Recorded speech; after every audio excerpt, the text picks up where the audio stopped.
Investor, कैसे हैं आप? I hope everyone is doing great. Actually आज का जो सब्जेक्ट है, आज मैं एक नई कंपनी के बारे में बात करने वाला हूं। और कंपनी के बारे में बात इसलिए करनी है क्योंकि कंपनी मेरे को इंटरेस्टिंग लग रही है। It's not for me.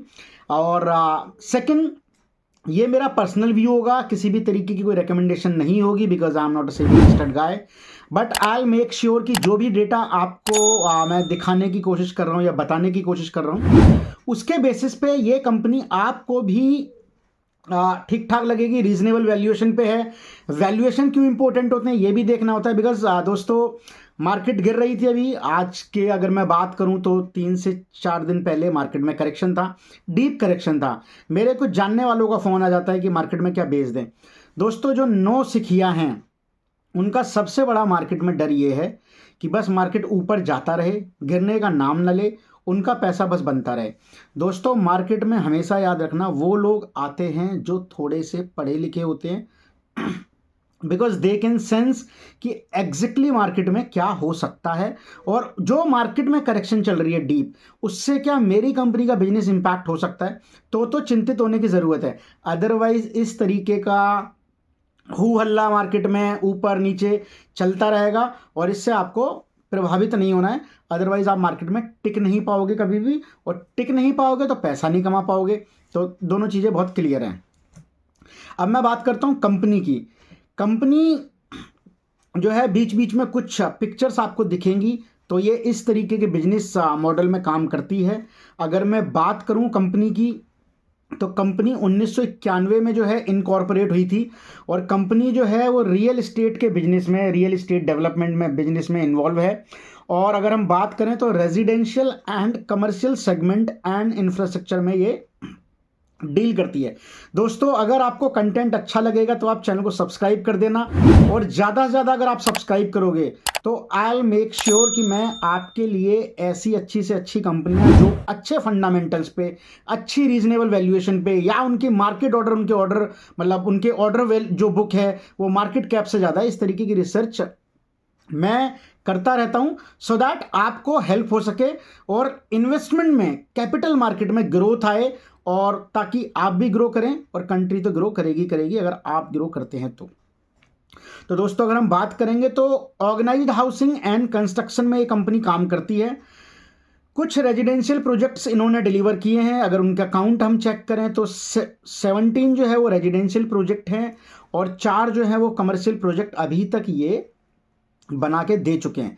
इसमें अगर मैं मोटा मोटा बात करूं तो इसमें कुछ प्रोजेक्ट्स हैं जिसपे ये मेजोरिटी में काम करते हैं। उनका जो नाम है सेगमेंट, जो इनके बिल्डिंग वगैरह कमर्शियल या रेजिडेंस बनाते हैं, उनके कुछ नाम हैं जो ज़्यादातर इसी नाम से मैंने देखा है कि ये बना रहे हैं। उसमें मैपल ट्री हो गया, उसके बाद आपका मालाबार काउंटी है, उसके बाद सुंदरवन, उसके बाद मणिरत्नम, उसके बाद रत्नम, उसके बाद सोयोजन, उसके बाद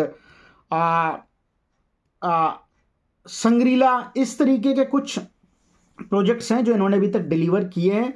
उसके बाद अगर मैं बात कर लूँ कमर्शियल में, तो इन्होंने जो है जीसीपी बिजनेस सेंटर और मैपल ट्रेड और इस तरीके कुछ काम किए हैं कमर्शियल स्पेस में।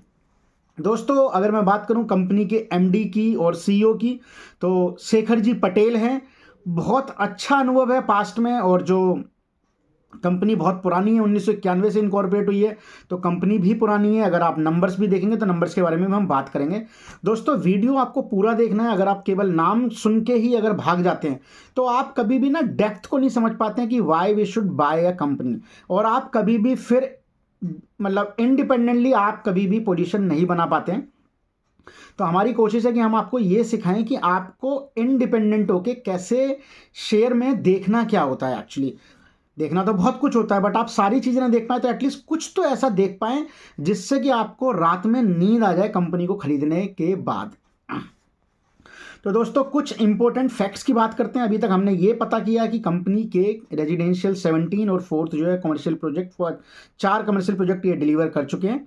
और कुछ इंपॉर्टेंट फैक्ट्स की बात कर लेते हैं। तो पिछले 10 क्वार्टर में अगर मैं बात करूं कंपनी की जो स्टेटमेंट है, तो किसी तरीके का ऑलमोस्ट आप ये कहोगे नेट डेट फ्री कंपनी है।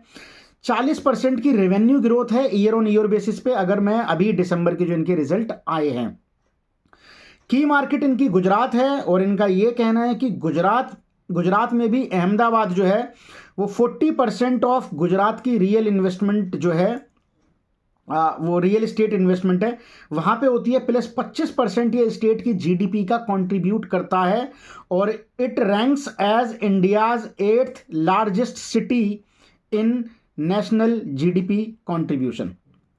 तो दोस्तों ये भी एक बहुत बड़ा मतलब फेवर है इस कंपनी के लिए, जिस तरीके की स्टेटमेंट कंपनी की तरफ से दी गई है। तो मैंने आपको बताया इन्होंने 21 प्रोजेक्ट जो है वो कंप्लीट कर लिए, जिसमें 17 रेजिडेंशियल हैं, 4 कमर्शियल हैं। उसके बाद 3 इनके ऑनगोइंग प्रोजेक्ट चल रहे हैं, जिसमें 2 जो हैं आपका रेजिडेंशियल हैं और 1 जो है आपका वो कमर्शियल होगा। और कुछ इन्होंने प्रोजेक्ट्स प्लान किए हैं अभी, जिसमें 4 प्रोजेक्ट प्लान किए हुए हैं, तो वो भी धीरे धीरे उसमें भी ये बता रहे हैं कि इसमें रेजिडेंशियल 8 फेजेज में है, कमर्शियल 6 फेजेज में है, टाउनशिप 5 फेजेज में है, और फिर एक कमर्शियल है वो 1 फेज है। तो इस तरीके का इन्होंने कुछ बताया हुआ है, जो इनकी अभी पीपीटी मैंने देखी है दिसंबर मंथ में जो अभी पब्लिश हुई है दोस्तों। Sorry for that. अगर मैं बात करूं मार्केट कैप मतलब फाइनेंशियल्स की कुछ बात कर लेते हैं, बिकॉज अगर आप कंपनी के फाइनेंशियल्स की बात नहीं करेंगे तो फिर कोई पॉइंट नहीं है कि कंपनी का ड्रीम कितना भी अच्छा हो, but company on paper on ground level क्या कमाती है, क्या कमा सकती है। दोस्तों अगर मैं बात करूं तो 11,601 करोड़ की मार्केट कैप है इस कंपनी की। अगर मैं करंट मार्केट प्राइस की बात करूं तो 1391 रुपये के आसपास चलता हुआ। स्टॉक का पी जो है वो 21 रुपये का है। तो आयल से कि ये जो पी है ये अपने पीयर्स में बड़ा सस्ता है। पीयर्स का भी कंपैरिजन बताएंगे क्या है। बुक वैल्यू 208 रुपये की है। आरओसी 45%, डिसेंट से ज़्यादा। आरओई 41.60, ये भी डिसेंट से ज़्यादा। आरओसी कैसे मतलब कैलकुलेट करते हैं तो उसका एक फॉर्मूला होता है EBIT upon capital employed, plus अगर हम बात करें ROE की तो उसके लिए आपका जो है net income divide by share holders equity जो है उसको डिवाइड करेंगे तो आपको ये नंबर्स निकल के आ जाएंगे। इट मीन्स जो ROC है और जो ROE है, ROC में ये डिफरेंस है कि कंपनी जो है जो उन्होंने मतलब पैसा उधार लिया हुआ है प्लस जो उनके पास है टोटल बिजनेस में जो इन्वॉल्व है पैसा, उस पैसे को कितना उससे बना सकती है। तो इस तरीके से 45% की ग्रोथ दिखा देते हैं उस पैसे पे। और ROE में ये है कि रिटर्न ऑन इक्विटी है, तो उसमें केवल शेयर होल्डर्स इक्विटी ही कंसीडर की जाएगी, तो उसमें आपका share capital reserve and surplus ये सब चीज़ें कंसीडर की जाती हैं। तो इस तरीके से ये कभी हम डिटेल में बात कर लेंगे अदर वीडियोज़ में कि कैसे ये कैलकुलेशन होती है। पीएस में अगर मैं बात करूं तो DLF, मार्कोटेक developer, Godrej properties, Oberoi realty, Prestige state, Phoenix Mills, Anantraj. दोस्तों जिस कंपनी की मैं बात कर रहा हूं उसका PE 21 का है, और जो मैं आपको बाकी कंपनीज बताई तो DLF का 51 का PE, Macrotech developer 54, Godrej property 52, Oberoi realty 31 का PE, प्रेस्टीज स्टेट 93 का PE, फोएनिक्स मिल्स 55 का PE, अनंतराज 88 का PE, और जिस कंपनी के बारे में मैं बात कर रहा हूं ओनली 21 का PE। और ग्रोथ आप देखें मतलब ROE भी इतना इंटैक्ट है, PE भी जो है 21 का है, तो ग्रोथ के चांसेस बहुत ज़्यादा हैं। कुछ और इंटरेस्टिंग फैक्ट्स के बारे में बात कर लेते हैं तो मैं आपको वो बताता हूं। तो दोस्तों अगर आप देखोगे तो कंपनी ने कंसिस्टेंटली ग्रोथ दिखाई दे रही है उनकी सेल्स में, उनके प्रॉफिट में, और I am so happy with the margins. तो मैं आपको मार्जिन्स की बात कर लेते हैं इस कंपनी के कि मार्जिन्स कैसे हैं। तो दोस्तों थोड़ा सा मेरे को समय दीजिए, मैं स्क्रीनर पे देख के आपको बताता हूँ कि एग्जैक्टली किस तरीके के। तो अगर मैं बात करूँ ईयरली बेसिस पे, तो दोस्तों ईयरली बेसिस पे अगर मैं बात करूँ तो ऑपरेटिंग प्रॉफिट जो है और सेल्स जो है, तो सेल्स पहले 321 करोड़, देन 401 करोड़ 17 में, देन 18 में 499 करोड़, और अगर हम अभी बात करें मार्च 24 में तो इनकी 891 करोड़ की सेल्स है। अगर मैं बात करूं वहीं पे एक्सपेंसेस, तो एक्सपेंसेस भी ओवरऑल बढ़ रहे हैं क्योंकि सेल्स बढ़ रही है, लेकिन सेल्स के कंपैरिजन में एक्सपेंसेस उतने नहीं बढ़ रहे जहां पे मार्जिन की बात आ जाती है। तो अगर मैं बात करूं तो ऑपरेटिंग मार्जिन जो है इनके दोस्तों, अगर मैं क्वार्टरली बेसिस पे बात करूं तो दोस्तों अभी तो जो मार्जिन आए हैं, अगर मैं दिसंबर में क्वार्टरली रिजल्ट्स की बात करूं तो 82% के मार्जिन हैं दोस्तों। 82% के मार्जिन। आप समझते हैं 100 रुपए की चीज़ उसमें केवल 18 रुपए की लागत आ रही है, 82 रुपए ये कमा रहे हैं। ये एक एग्जाम्पल है, रियल नंबर्स कुछ और हैं। तो दोस्तों और EPS की ग्रोथ की अगर आप बात कर लो ईयरली बेसिस पे, तो अगर मैं बात करूं तो 2022 में, नहीं सॉरी, ईयरली बेसिस पे बात करते हैं, ज़्यादा आपको समझ में आएगा। तो जो इनकी ईपीएस मार्च 17 में मैं बात करूं तो मार्च 17 में 14 रुपये के आसपास इनका अर्निंग पर शेयर है, जो बढ़ के 55 रुपये हो चुका है मार्च 2024 में दोस्तों। तो 14 का भी अगर मैं बात करूं तो ऑलमोस्ट जो है 4 टाइम्स जो है वो ईपीएस हो गया है। इस लेवल की ग्रोथ प्लस मैंने आपको आरओई बताया, इस लेवल की, मतलब मुझे ऐसा लगता है कि ये कंपनी मैंने पहले क्यों नहीं अपनी रडार में रख पाई। मतलब I am feeling regretted, but there आए दुरुस्त आए, ये वाली बात होती है। बोरिंग्स की अगर मैं बात करूं ईयरली बेसिस पे, तो अभी जो बोरिंग्स दिखा रहा है सितंबर में 24 में, दिसंबर के नंबर्स अवेलेबल नहीं है, 28 करोड़ की बोरिंग दिखा रहा है। तो एल से कि बहुत बड़ी बोरिंग नहीं है। और अगर मैं बात करूं तो कुछ फाइनेंशियल्स की बात में, अगर मैं परसेंटेज की बात कर लूं प्रमोटर्स की, तो प्रमोटर्स की स्टेक अगर मैं बात करूं तो मार्च 22 से अभी तक एक भी तरीके का इन्होंने शेयर नहीं बेचा है, इंटैक्ट है। मतलब ऑलमोस्ट 73% की स्टेक इनकी अभी तक कंटिन्यू है। एफआईआईज की स्टेक एल से घट रही है, बढ़ रही है, बहुत ही नाम मात्र की स्टेक है 0.75%। डीआईआईज की भी सेम है। पब्लिक की स्टेक है 25% की दोस्तों। तो ये कुछ चीज़ें थी बहुत इंपॉर्टेंट इस कंपनी के बारे में दोस्तों। तो इस तरीके का मैं कोशिश करिए कि आपके लिए कंटेंट लेके आया जाए। और जो मार्जिन्स हैं मुझे बहुत ही अट्रैक्टिव लगते हैं, सॉरी फॉर दैट। और अगर मैं बात करूं तो जिस तरीके का इनका बिजनेस मैनेजमेंट है, और शेखर जी पटेल का मैं एक इंटरव्यू सुन रहा था जिसमें ये बोल रहे थे कि जो इन्होंने अभी तक जो स्क्वायर फीट ज़मीन पे जहां भी ये प्रोजेक्ट बनाते हैं, जितना काम इन्होंने पिछले 30 सालों में नहीं किया है, वो आने वाले 10 सालों में ये काम करेंगे।